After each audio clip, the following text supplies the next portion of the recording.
সুপ্রিয় দর্শক, আসসালামু আলাইকুম। যে যেখানে আছেন আশা করি সবাই ভালো আছেন, সুস্থ আছেন। প্রচণ্ড গরম, আর এই গরমে আমরা যদি ঝটপট একটা লাচ্ছি বানিয়ে বাসায় খাই তাহলে কেমন হয় বলেন তো? দুপুরবেলা কড়া রোদ্রে এরকম একটা লাচ্ছি থাকলে মনটা প্রাণটা খুব শান্তি হয়ে যায়, আর লাচ্ছিটা খাওয়ার পর কলিজাটা তো একদম ঠান্ডা হয়ে যায়। আশা করি আজকের লাচ্ছির রেসিপিটা আপনাদের কাছে ভালো লাগবে। খুব সহজে ঝটপট বাসায় বানিয়ে নিব। মিষ্টি দই দিয়ে লাচ্ছি সহজেই বানানো যায়, 5 মিনিট সময় লাগে। আশা করি রেসিপিটা ভালো লাগবে। পুরান ঢাকার সিক্রেট লাচ্ছিটাই বানাবো আমি, আর এই লাচ্ছিটা মূলত আমি আজকে ব্লেন্ডার ছাড়া হাত দিয়েই বানাবো। এখানে আমি মিষ্টি দই নিয়ে নিলাম।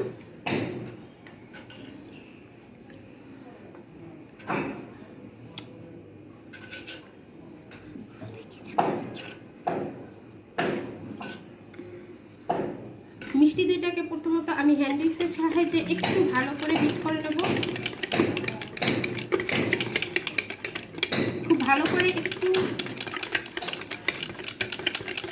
আপনারা চাইলে ডালবুটি দিয়েও বানাতে পারেন। ডালবুটি দিয়ে বানালেও কিন্তু এই লাচ্ছিটা খেতে খুব ভালো হয়।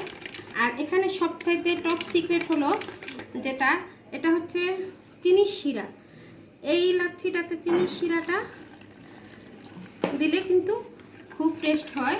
চিনিটাকে একটু বেশি চিনি দিয়ে জাল করে সেই শিরাটাই দিবেন আমার মতো। গরমে দুপুরবেলা এরকম এক গ্লাস লাচ্ছি বলে বলেন তো কেমন? এখানে আপনারা মিষ্টির পরিমাণটা বুঝে শুনে দেবেন। আমি এখানে 1/4 কাপ চিনি দিয়ে এখানে শিরাটা বানিয়ে নিয়েছি, আর সম্পূর্ণ শিরাটাই দিয়ে দিলাম। যেহেতু এখানে আমার লাচ্ছির পরিমাণটা বেশি, আমি 4 থেকে 5 গ্লাস লাচ্ছি বানাবো। একটা দইয়ের হাফ নিয়েছি আমি, এই যে দেখতে পাচ্ছেন একটা দই। এই দইটার হাফ, প্রায় দইটার 3 ভাগের 1 ভাগ রেখে বাকিটা নিয়েছি আমি এই যে লাচ্ছিটা বানানোর জন্য। দেখতে পাচ্ছেন সম্পূর্ণ দইটা একদম খুব ভালো করে মিশে গেছে। এখন এখানে দিয়ে দিব আমি ঠান্ডা পানি। আপনারা যারা ঠান্ডা পানি খেতে পছন্দ না করেন তারা নর্মাল পানিটাও দিতে পারেন।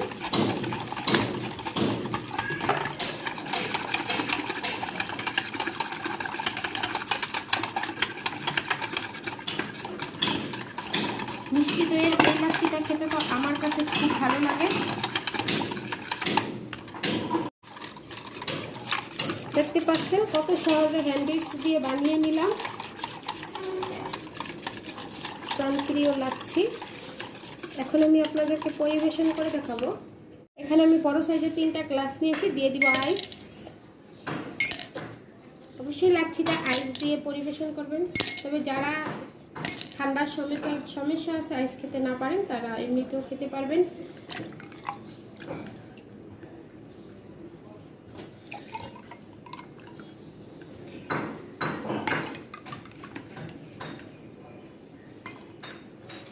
বেশি সময় লাগে না, 5 মিনিট লাগে। 5 মিনিটে আপনারা নামি দামি হোটেলের মতো এই লাচ্ছিটা বানিয়ে নিতে পারবেন। এই পাচ্ছেন, হোটেলে তো বেশি দাম দিয়ে খেতে হয়, আমরা ঘরে মিষ্টি দই বানিয়ে এভাবে বানিয়ে নিতে পারি লাচ্ছি।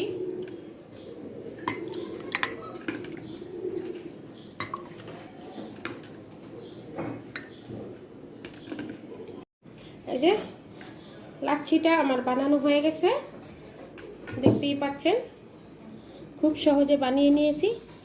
সহজ একটা রেসিপি। আশা করি আপনাদের কাছে ভালো লেগেছে। ভালো লাগলে আপনারাও বাসায় ট্রাই করবেন। আজকে এই পর্যন্তই। সবাই ভালো থাকবেন, সুস্থ থাকবেন। আল্লাহ।